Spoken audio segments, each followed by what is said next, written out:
Bismillahirrahmanirrahim. Assalamualaikum warahmatullahi wabarakatuh.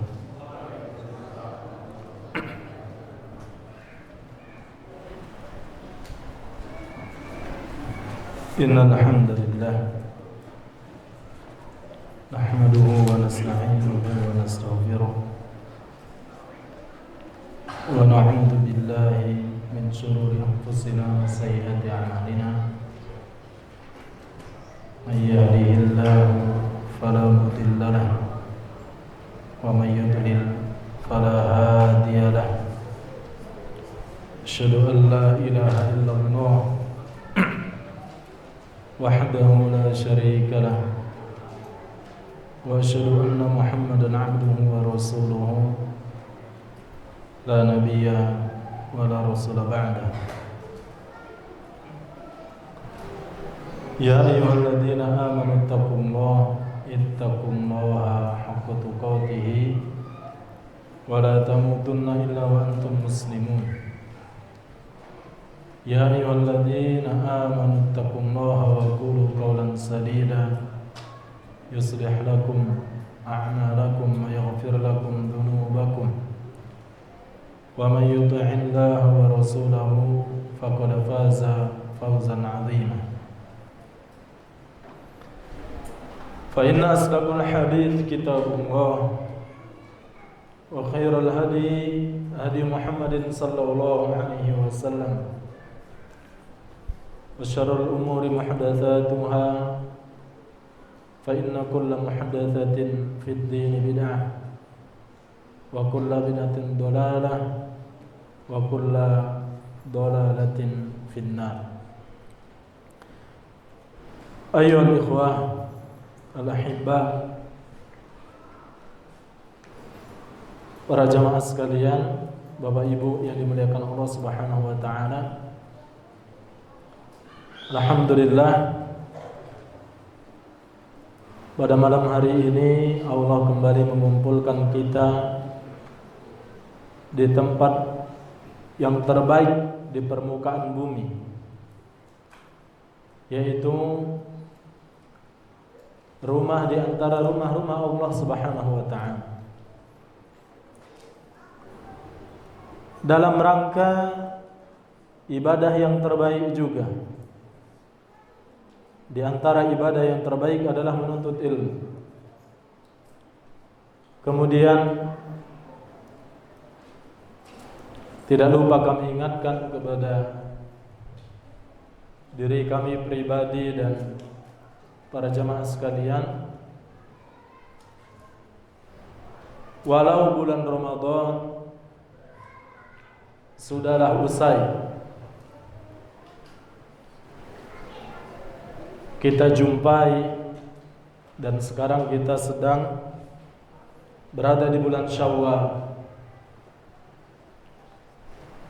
Maka para ulama mengatakan bi'sal qaum alladzina la ya'rifuna Allah illa fi Ramadan. Sungguh buruk sekali keadaan suatu kaum yang mereka tidak mengenal Allah kecuali hanya di bulan Ramadan saja. Maka para jamaah yang dimuliakan Allah, para ummahat, Allah yang kita ibadahi pada bulan Ramadan adalah Allah juga yang kita ibadahi di bulan Syawal, Muharram, Dzulhijjah, Dzulqa'dah, Safar. Allah Subhanahu wa taala yang kita ibadahi bagi yang baru selesai melaksanakan umrah atau haji, yang kita ibadahi di dua kota tanah suci adalah Allah juga yang kita ibadahi di Tanjung Raman, adalah Allah juga yang kita ibadahi di Prabu Mulih, di Muara Enim. Dimanapun kita berada, Allah adalah Rabb kita. Gak kenal waktu, gak kenal tempat, gak kenal keadaan. Ada orang Masya Allah ibadahnya itu tergantung ekonomi.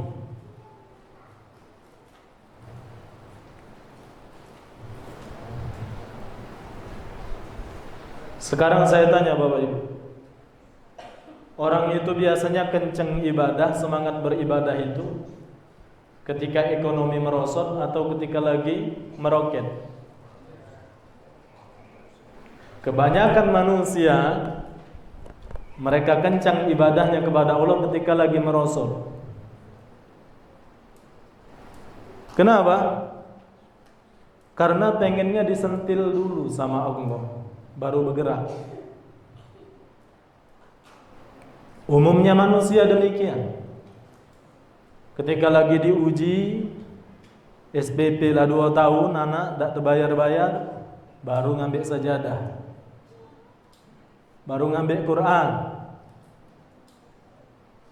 Orang beriman gak kenal waktu, gak kenal keadaan. Lagi sakit ibadah, lagi sehat tambah ibadah.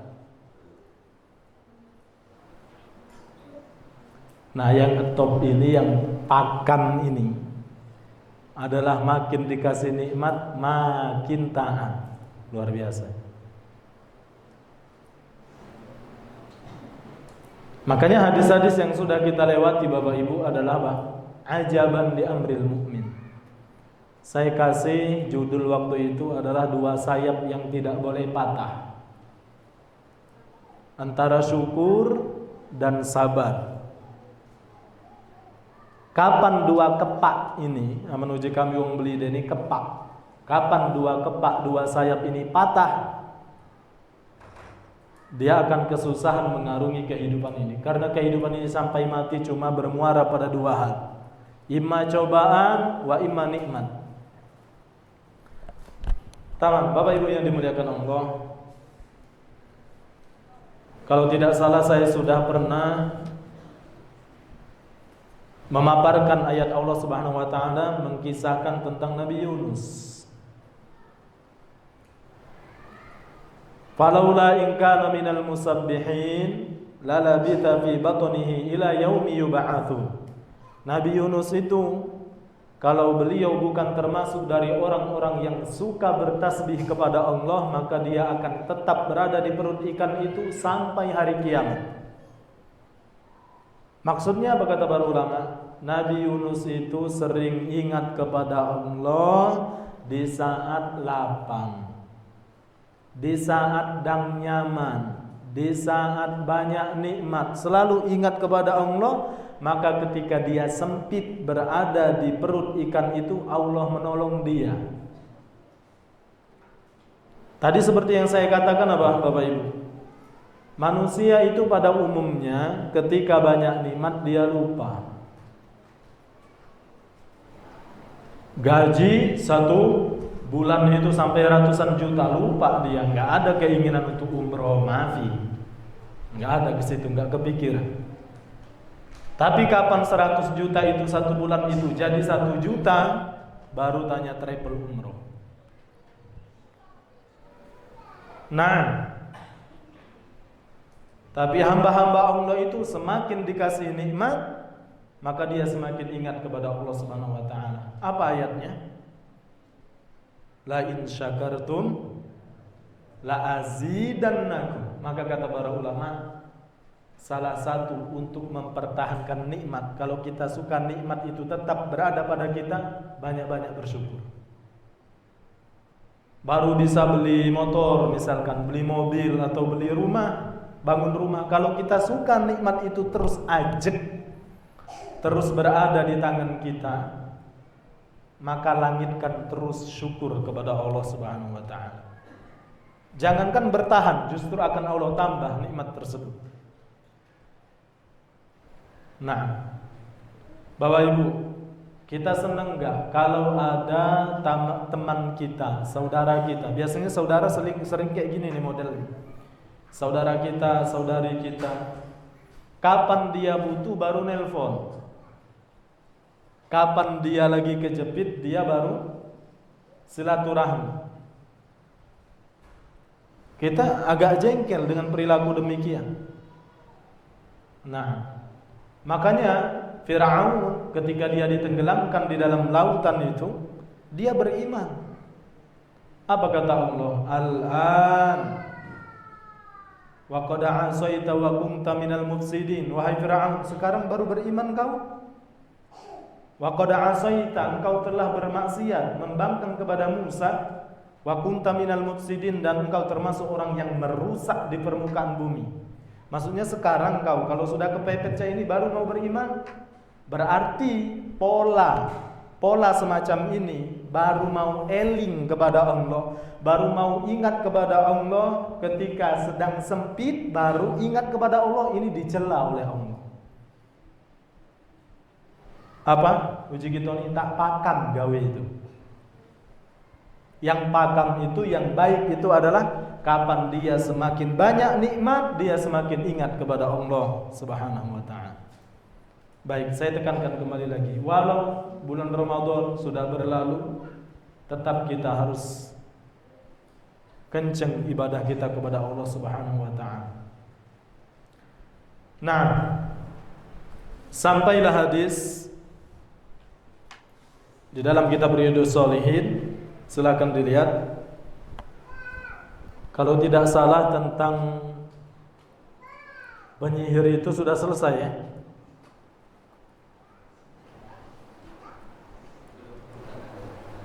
Ya sudahlah Ustaz, yang lalu biar berlalu Ustaz. Lupakan saja semua. Ya. Kalau tidak salah ingat saya, ya, yang tentang penyihir itu, penyihir dan rohib itu sudah selesai. Benar ya Bapak Ibu ya? Ibu-ibu biasanya ingatannya tajam. Sudah selesai belum yuk, Bu? Ah, sudah. Patokannya ibu-ibu. Kalau ibu-ibu sudah berarti. Biasanya bapak-bapak ini termasuk yang bicara ini agak tell me. Apa tell me? Apa tell me? Telat nek mikir. Iya. Nek mikir kita telat. Baik, silakan dilihat hadis setelahnya.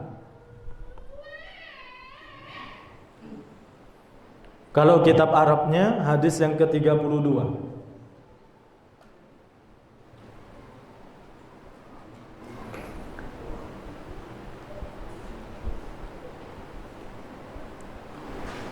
Qala al-muallif rahimahullahu taala wa an Anas, dari sahabat Anas bin Malik radhiyallahu anhu qala,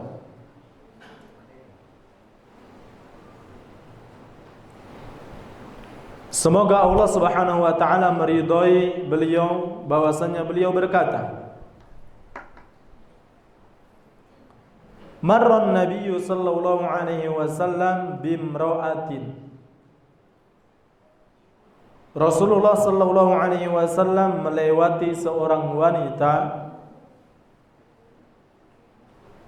tabki 'inda qabrin,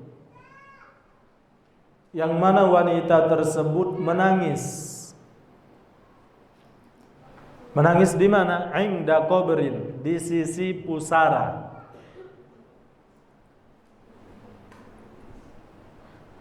Di samping kuburan.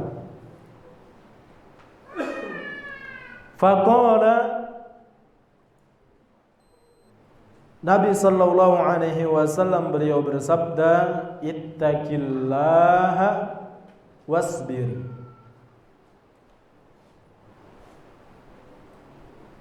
Bertakwalah engkau kepada Allah, wasbiri, dan sabarlah. Perhatikan. Yang banyak pola Ustadz suruh berdiri.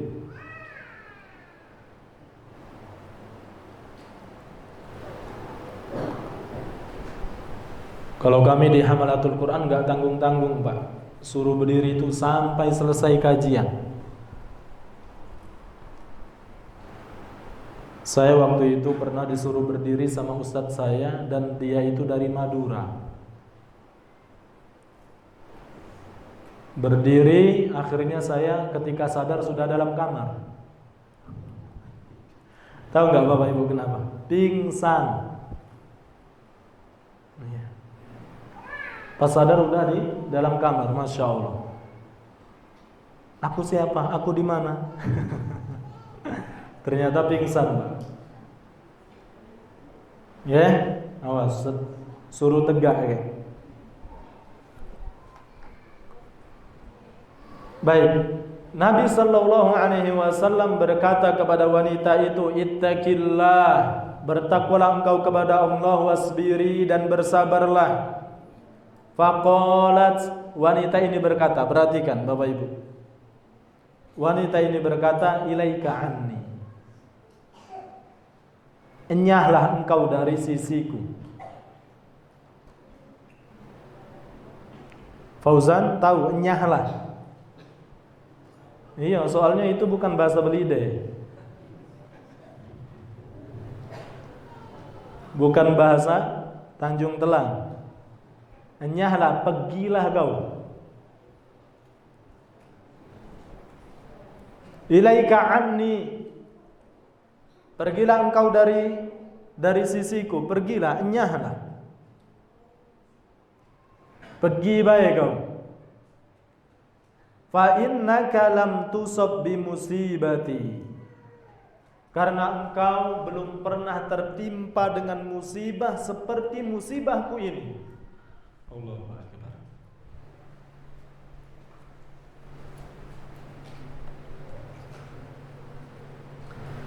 Walam ta'rifhu. Ternyata wanita ini enggak tahu yang nasihatin tadi siapa. Wanita ini enggak tahu siapa tadi yang mengatakan bertakwalah kepada Allah dan bersabarlah, enggak tahu dia. Faqilalaha, ada yang mengatakan kepada wanita ini, innahun nabiyyu sallallahu alaihi wasallam. Yang menasehati kamu tadi adalah Nabi sallallahu alaihi wasallam. Fa'atat baban Nabi sallallahu alaihi wasallam falam tajid 'indahu bawabin. Akhirnya dengan bersegera wanita tadi mendatangi rumah Nabi, dan wanita tadi tidak mendapati ada penjaga pintu rumah Nabi sallallahu alaihi wasallam.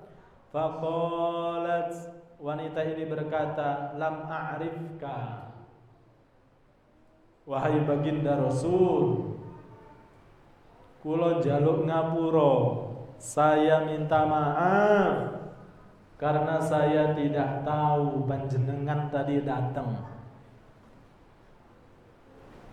Faqala, maka Nabi mengatakan apa? Innamas sabru 'inda sodamatil ula.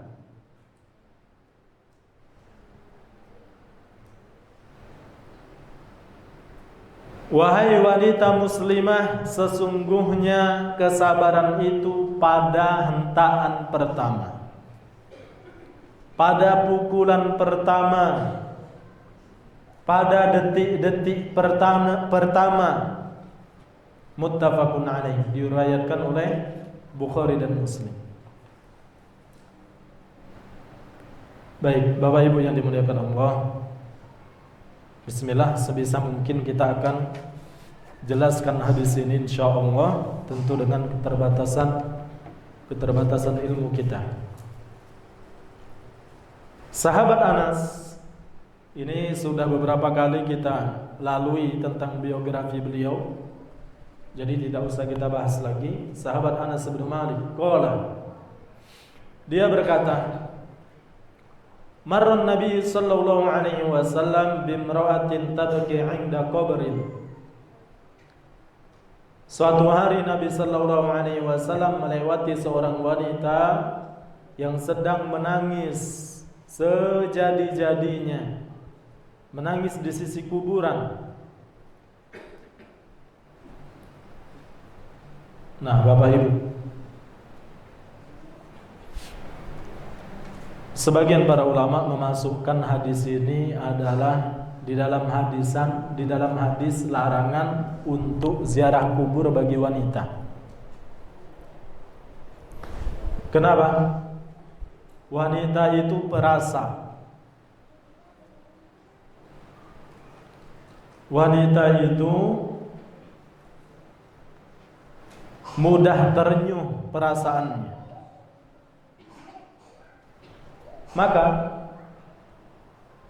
di pekuburan Baqi yang terletak di dekat Masjid Nabawi itu setiap kali selesai sholat 5 waktu ada yang dikuburkan. Dan yang boleh masuk ke pekuburan Baqi itu hanya para lelaki. Wanita nggak boleh masuk. Tapi terakhir kemarin ketika kita mau berziarah, ternyata di Baqi itu sudah ditutup total karena ada perbaikan di basement. Ya, ada jalur masuk untuk kendaraan. Jamaah-jamaah di Masjid Nabawi itu diperluas. Akhirnya di sana ditutup total untuk sekarang. Nah, jadi ada sebagian para ulama memasukkan hadis ini termasuk dari hadis larangan untuk berziarah kubur bagi wanita.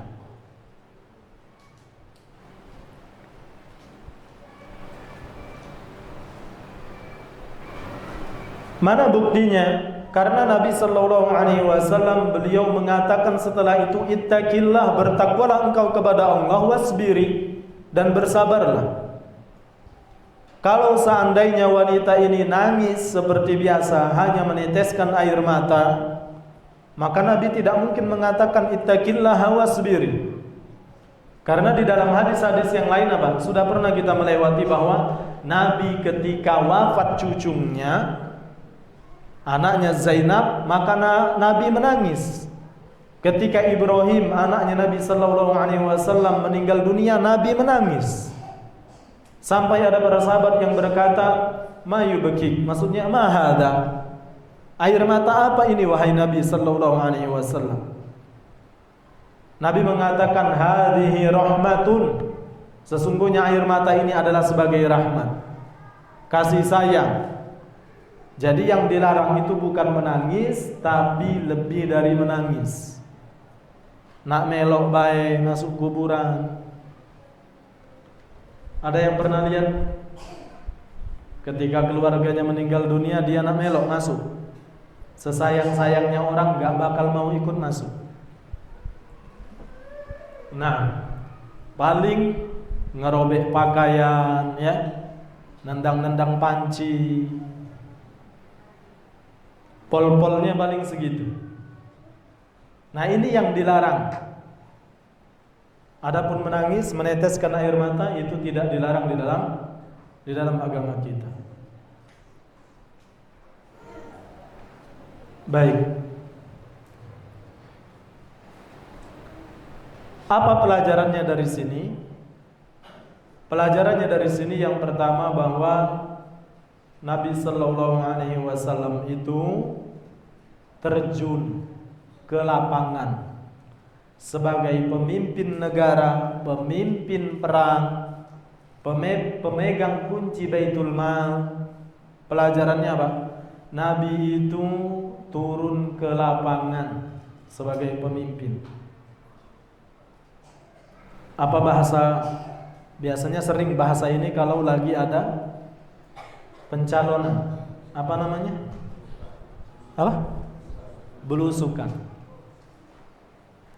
Ternyata 1400 tahun yang lalu Nabi kita sudah melakukan itu. Nabi sallallahu alaihi wasallam belusukan,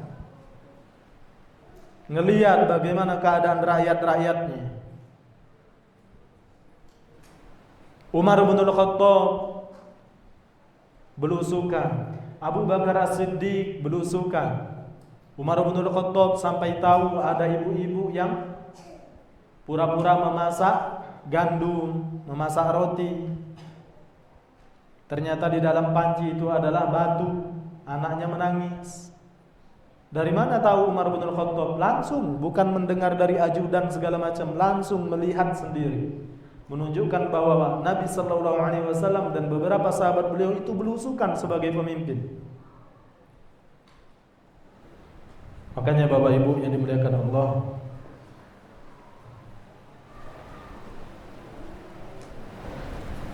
ini juga bisa dipraktekkan untuk para asatidah, para ustadz, tenaga pengajar. Kalau mungkin ada kerja bakti, jangan main tunjuk, ambil, enggak. Kasih contoh dan ambil. Misalkan ada kertas yang berserakan, ambil satu. Nah, coba ambil seperti Ustadz tadi mengambil. Itu akan lebih beda. Ya. Karena kami dulu waktu di Hamalatul Quran, Masya Allah, ada batu besar. Batu besar kalau nggak salah, disuruh angkat oleh santri-santri, termasuk saya waktu itu. Kemudian ada ustadz saya, pakai motor. Dia masih berada di atas motornya, kemudian dia menghitung dari atas motornya. Wahid, itsnain, tsalatsa. Perasaan kita yang santri, apa ini? Setidaknya turun dari motor itu, dia enggak. Ustadz buka aib, enggak, saya tidak sebutkan nama ustadznya. Tapi maksudnya pelajarannya di sini adalah kasih contoh itu dengan mempraktekkan. Setidaknya turun dari motor jika kasusnya seperti itu. Nah, itu pelajaran pertama, bahwa Nabi Sallallahu Alaihi Wasallam itu turun. Beliau langsung belusukan melihat umatnya, keadaan umatnya. Kemudian pelajaran yang kedua,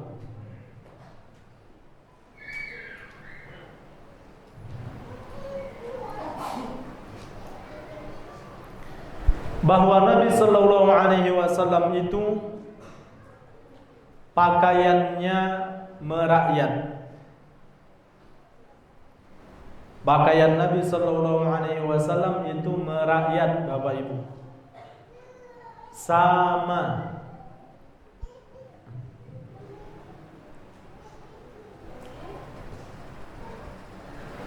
Kalau kita mungkin dakwah di perkampungan, Masya Allah, belum ada yang pakai jubah, nggak usah pakai jubah.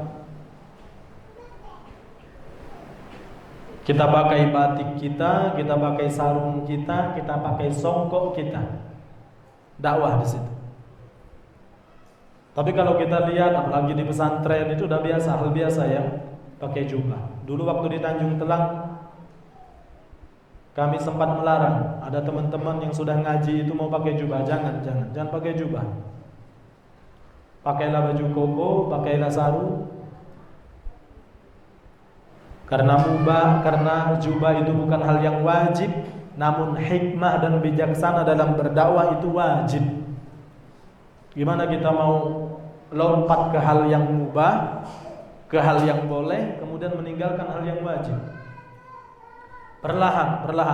Sekarang, Masya Allah, ada yang mengatakan Tanjung Telang, alhamdulillah sudah seperti Yaman. Di mana-mana lihat orang pakai cadar, alhamdulillah. Nah, pelajaran kedua, bahwa pakaian Nabi Sallallahu Alaihi Wasallam itu adalah pakaian yang biasa. Baik, nastamir ba'da al-adhan insyaallah. Wabillahi taufiq wallahu a'lam.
أشهد أن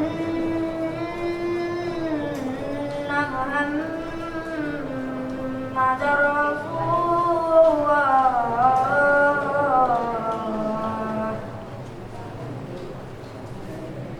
حي على الصلاة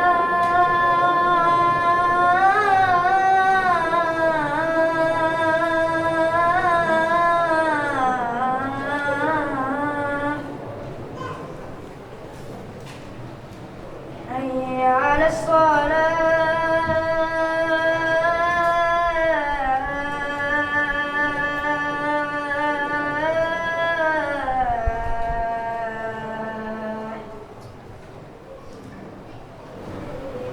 حي على الفلاح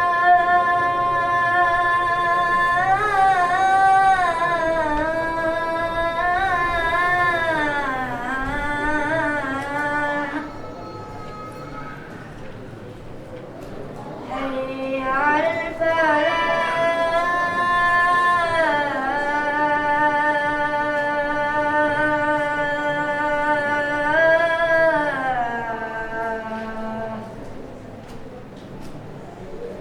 الله أكبر الله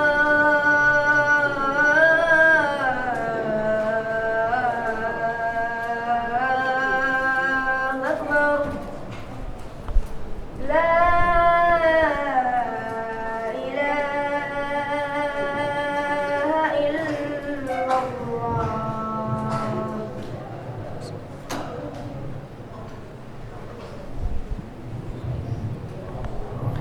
Alhamdulillahi Rabbil Alamin. Wassalatu wassalamu ala Nabi Muhammadin wa ala alihi wa sahbihi ajma'in wa man tabi'ahum bi ihsanin ila yaumiddin.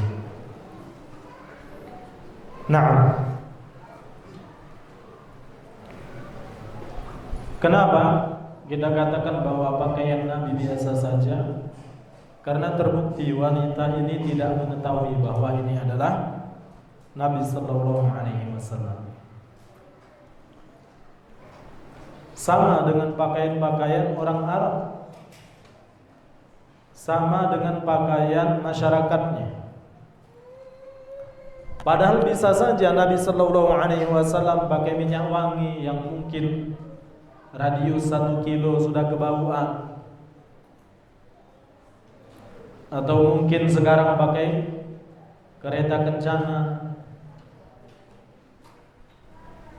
dengan bodyguard yang begitu banyak. Bodyguard Nabi, kalau mau pakai bodyguard, Masya Allah, ada Umar, ada Khalid bin Walid, banyak sahabat-sahabat yang lain. Tapi beliau enggak. Nabi sallallahu alaihi wasallam merakyat, pakaiannya merakyat.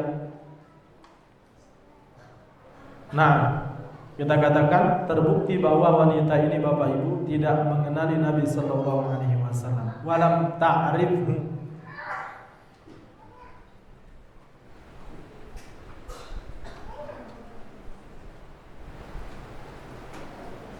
Fa innaka lam tusab bi musibati. Wanita ini mengatakan, ilaika anni, pergilah engkau dari sisiku, pergi saja engkau. Gak hanya sampai di situ, tapi wanita ini mengatakan, fa innaka lam tusab bi musibati, karena engkau belum pernah tertimpa musibah sebagaimana musibahku ini. Bapak Ibu, pelajaran berikutnya, inilah karakter wanita.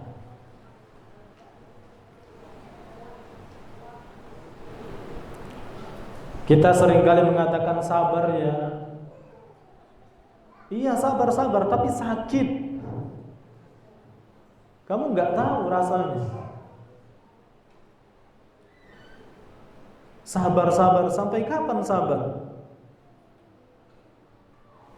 Nah, mau itu zaman Nabi sallallahu alaihi wasallam, zaman kita, zaman tabi'in, tabi'ut tabi'in, wanita demikianlah adanya.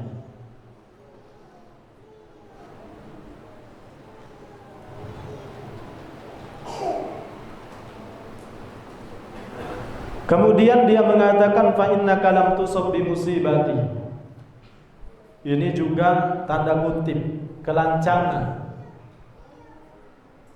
Benar apa enggak wanita ini mengatakan dengan mengatakan kepada Nabi, wahai, dia enggak tahu ini Nabi. Dia mengatakan, engkau belum pernah mendapatkan musibah sebagaimana musibahmu ini.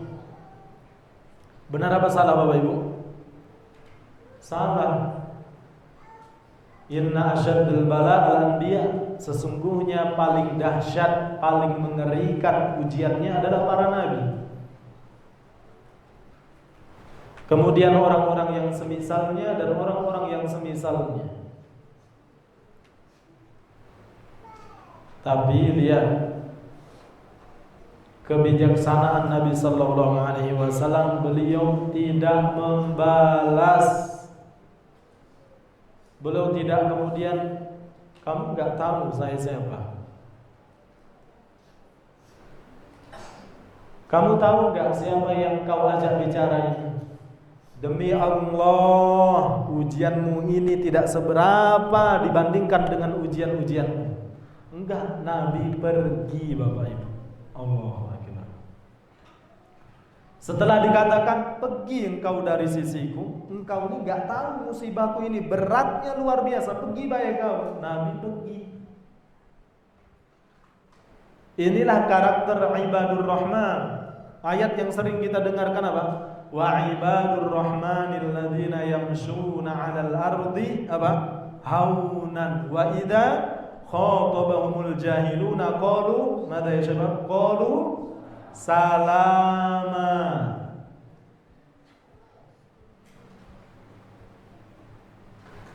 Dengarkan, wa ibadur rahman, hamba-hamba Allah itu, hamba Allah yang maha pengasih itu bagaimana karakteristik mereka? Alladzina yamshuna 'alal ardi haunan. Mereka itu berjalan di permukaan bumi dengan tawadhu. Padahal di belakangnya Masya Allah pangkatnya, padahal di belakangnya hartanya Masya Allah, padahal di belakangnya orang-orang yang berkuasa Masya Allah. Enggak, ngerundu aja. Nah ini karakter orang-orang ibadur rahman. Tawadhu.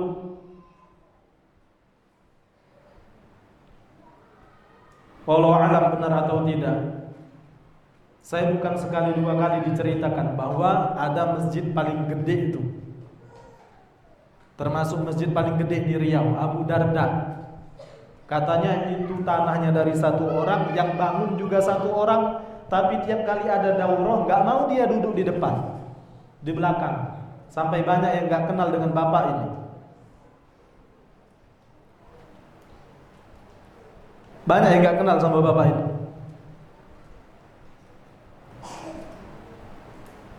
Masya Allah. Karakteristik hamba-hamba Allah yang mereka itu berjalan di permukaan bumi dengan merendah, tawadhu. Apa kata Allah? Karakteristik yang berikutnya. Wa idza khatabahumul jahiluna qalu salama. Apabila mereka diejek, dicaci maki, difitnah, mereka enggak membalas, tapi mereka mengatakan perkataan-perkataan yang indah dan penuh keselamatan.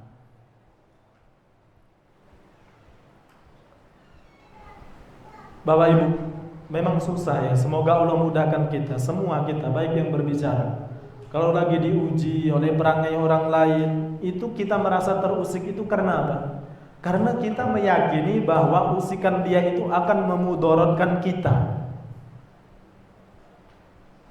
Itu yang membuat akhirnya kita berontak.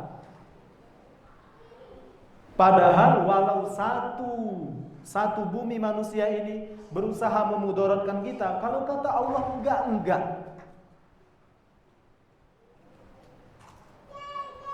Begitu juga kalau satu bumi ini manusia, mereka bersatu untuk memberikan manfaat kepada kita, kalau kata Allah juga enggak. Nah ini konsepnya demikian, tapi untuk mempraktekannya Masya Allah. Kapan kita difitnah, dicaci maki, sakit, wallah Ustaz. Coba, bagaimana seorang nabi, Bapak Ibu, ya ibu-ibu, seorang nabi, pemimpin negara, pemimpin perang, pemegang kunci Baitul Mal, kemudian diginikan sama umatnya. Pergi baik kau tidak tahu musibahku ini berat nian. Kau belum pernah tercoba nian kan dengan musibah ini. Apa Nabi kemudian petentang-petenteng? Enggak, beliau pergi. Sampai pada akhirnya ada yang ngasih tahu, wahai saudariku, kau tahu enggak barusan itu siapa? Innahun nabiyyu sallallahu alaihi wasallam, dia adalah Nabi sallallahu alaihi wasallam. Langsung wanita ini terkejut, Bapak Ibu. Makanya kadang orang itu kalau dia tertimpa musibah yang begitu berat, dia tuh ngeblank, Bapak Ibu. Ngeblank itu tidak tahu mau ngapain lagi. Makanya para sahabat itu ketika Nabi wafat, yang duduk tidak pacak berdiri lagi, yang berdiri tidak pacak duduk lagi, ngeblank. Apa ionia? Cak mano gitu aman Nabi mati.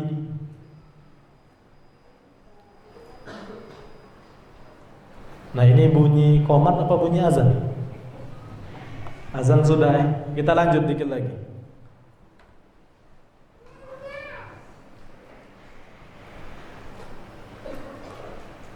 Kata sebagian para ulama, wanita ini sampai mengatakan hal demikian karena saking sedihnya. Tertimpa musibah kematian. Nah, akhirnya wanita ini beranjak mendatangi rumah Nabi sallallahu alaihi wasallam dan wanita ini tidak mendapati ada penjaga pintu. Falam tajid 'indahu bawabin, enggak ada penjaga pintu rumah Nabi sallallahu alaihi wasallam. Langsung bertemu dengan Nabi sallallahu alaihi wasallam, kemudian wanita ini mengatakan, "Lam a'rifka." Mohon maaf wahai Nabi, saya tidak tahu bahwa itu tadi engkau. Nabi sallallahu alaihi wasallam mengatakan, "Innamas sabru 'inda sadamatil ula." Kesabaran itu pada hentaan pertama, pada menit-menit pertama. Makanya kita sudah pernah memaparkan Bapak Ibu apa perbedaan antara sabar dan ridho. Sabar itu wajib, ridho itu enggak wajib. Karena enggak semua orang bisa sampai pada titik itu. Karena tidak semua orang bisa main di level ridho. Ya gimana mau main di level ridho? Sabar baik tak baca. Sabar baik kecol terus. Nah, baik. Pelajaran berikutnya, bahwa semua musibah, ujian itu dihadapi dengan dua hal. Diambil dari kata-kata Nabi sallallahu alaihi wasallam, ittaqillaha wasbiri, bertakwalah kepada Allah dan sabar. Takwa sabar, takwa sabar. Termasuk diantaranya apa? Wasta'inu bis-sabri was-shalah. Sama dua-duanya. Salat itu termasuk dari takwa kepada Allah. Sabar salat, takwa sabar. Tapi acap kali kita seringkali menjadikan ini terakhir kalinya. Sudah mentok, sudah nelpon sana, nelpon sini, minta bantu sana, minta bantu sini. Baru kemudian sabar, baru kemudian sholat. Makanya kadang kita tertimpa musibah itu, Masya Allah, kita curhat kemana, kita ngomong biar plong. Akhirnya yang kita ajak curhat tadi, dia cuma ngomong, sudah pernah cari jalan lain belum? Sudah semua jalan sudah saya ambil. Tapi jalan takwa udah belum? Nah, baru dia teringat, oh, sudah apa belum? Belum. Ya memang belum, soalnya tadi di masjid sholat subuh kamu gak ada, duhur tadi gak ada, asar tadi gak ada. Padahal jawabannya cuma dua ini, wasta'inu bis-sabri was-shalah. Makanya Bapak Ibu ya, hal yang patut kita syukuri bersama, ya Allah. Alhamdulillah kita ini dapat hidayah. Alhamdulillah nih ya. Walau cak manu kehidupan kita dapat hidayah, ini nikmat. Coba orang-orang awam yang ada di sekeliling kita itu tahu nggak konsep ini? Ketika dapat musibah itu hadapi dengan sabar solat, takwa. Makanya orang-orang di sekitar itu ketika dapat musibah larinya ke narkoboy, larinya ke minum-minuman keras, larinya ke judi, larinya ke bioskop, larinya ke diskotik. Itu kenapa? Karena mereka tidak tahu konsep ini. Apalagi kalau banyak fulus, sudah selesai, banyak uang. Baik, kunci untuk menghadapi musibah tersebut, ittaqillaha wasbir, bertakwa kepada Allah dan bersabar. Perhatikan,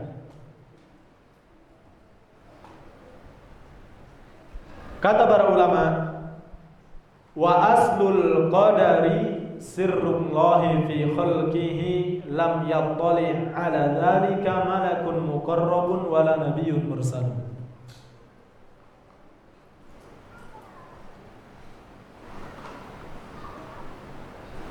Wa aslul qadar,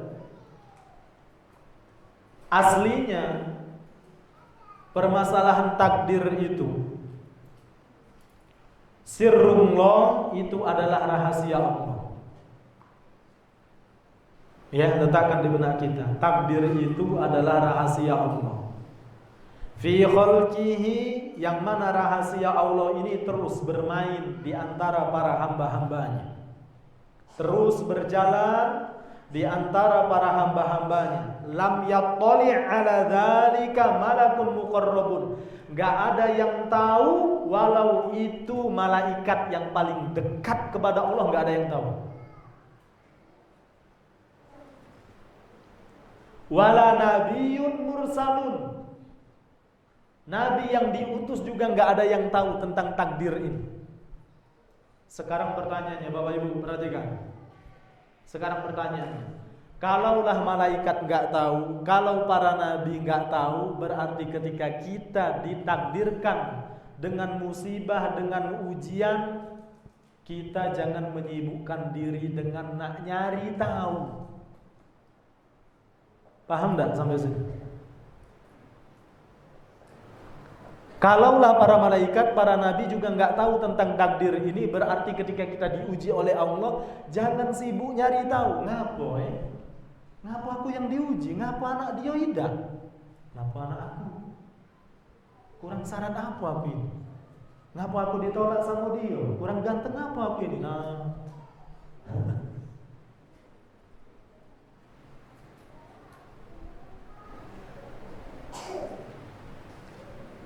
kalau para nabi enggak tahu, para malaikat enggak tahu, nah kita ini siapa? Ini siapa yang mengatakan Al-Imam At-Tahawi. Jadi asli dalam masalah takdir itu apa, Bapak Ibu? Adalah rahasia Allah yang Allah terus jalankan di antara para hamba-hambanya. Makanya apa yang kita cita-citakan, apa yang kita rencanakan seringkali meleset. Karena apa? Itu rahasia Allah. Yakini saja kalau kita Allah halangi kita dari satu pintu, itu karena Allah mau menyiapkan pintu-pintu yang lain. Tapi masalahnya kita berani tidak bergerak untuk cari pintu-pintu itu. Kita ini tidak, matematika kita tuh buntu. Kapan Allah tutup dari satu pintu? Pokoknya nak pintu itulah. Benci dengan takdir Allah kalau pintu itu ketutup.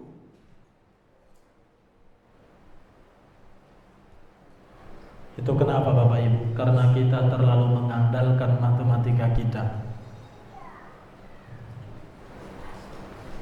Sekarang saya tanya, ada bapak ibu kita punya rahasia, kemudian terus kita berusaha maksa untuk cari tahu.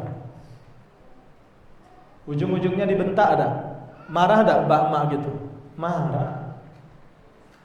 Pasangan kita ada rahasia, terus pokoknya marah nggak?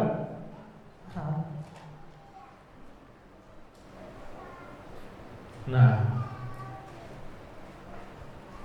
baik, mungkin dari awal kajian tadi sampai beberapa waktu ini nggak ada yang paham, tapi paham yang ini nih. Ini indah banget. Bahwa takdir Allah itu, kata Imam At-Tahawi, adalah rahasia Allah. Para nabi nggak tahu, para malaikat yang paling dekat kepada Allah juga nggak tahu. Berarti ketika kita diuji oleh Allah, jangan sibuk cari tahu, tapi fokusnya kepada perintah. Kalau saya diuji oleh Allah, perintahnya apa? Sibuknya di situ. Kalau saya diuji Allah, perintahnya apa? Ya. Kalau saya diuji Allah, yang dilarang apa? Bukan berarti menghabiskan energi ngapo, kurang syarat apa? Ngapo anakku tidak tembus?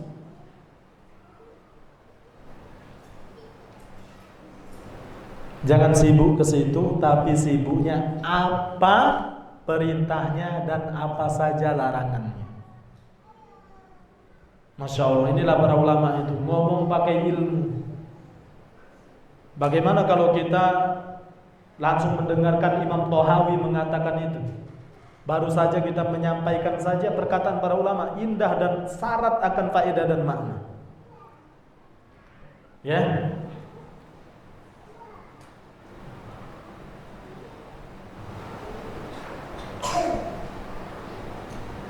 Baik, itu pelajaran terakhir yang berhasil kami ringkas di sini. Insya Allah hadis ini cukup jelas.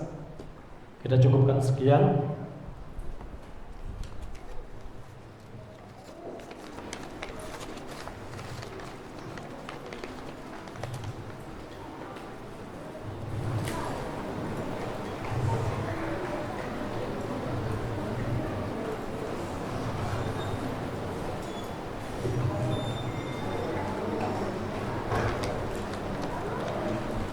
Ustadz, apakah boleh memulai puasa Syawal pada hari Jumat? Boleh. Dan apakah lebih utama mana? Bayar utang Ramadan atau Syawal yang lebih utama? Dilihat waktunya. Makanya bayar utang itu harus disegerakan ya. Bayar utang harus lebih disegerakan karena Syawal itu puasa. Sekarang baru 10 ya. Enaknya sekarang nih sama tanggalnya, baik Hijriyah maupun Masehi, sama kan? 10 Syawal. Berarti masih ada berapa? 19 atau 20 Syawal lagi. Hutangnya ada berapa? Bayar hutangnya dulu. Ya, bayar hutangnya dulu. Kecuali misalkan Syawalnya tinggal 6 hari. Syawalnya tinggal 6 hari. Ya sudah, bismillah, Syawal dulu 6 hari. Baru kemudian bayar hutang. Nah, wallahu a'lam. Hadza, ini yang bisa kita sampaikan.